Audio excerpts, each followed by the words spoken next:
বুড়িগঙ্গা নদীর তীরে ছোট্ট একটি চায়ের দোকান ছিল এক পরিশ্রমী ছেলের। প্রতিদিন ভোর থেকে রাত পর্যন্ত সে চা বানাত, বিক্রি করত, আর সেই আয় দিয়েই তার ছোট সংসার চলত। তার চা ছিল খুব সুস্বাদু, ব্যবহার ছিল ভদ্র, তাই অল্প সময়েই তার দোকানে ভিড় জমতে শুরু করল। কিন্তু এই সাফল্য দেখে পাশের কিছু অসাধু দোকানদার তার ওপর হিংসায় বলতে লাগল।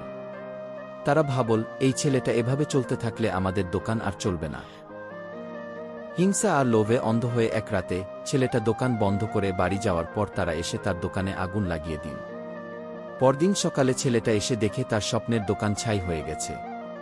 তার চোখে জল চলে এলো, বুকটা ভারী হয়ে গেল।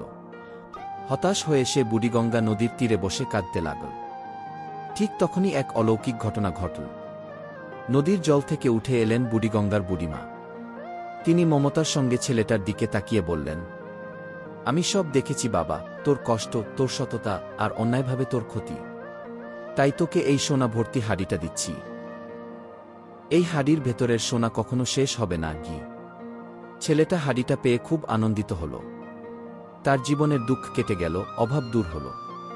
সে আবার নতুন করে জীবন শুরু করল, এবার আরও ভালোভাবে, আরও মানবিকভাবে। আর যারা হিংসা করেছিল তারা বুঝতে পারল, অন্যের ক্ষতি করলে নিজেরই সর্বনাশ হয়।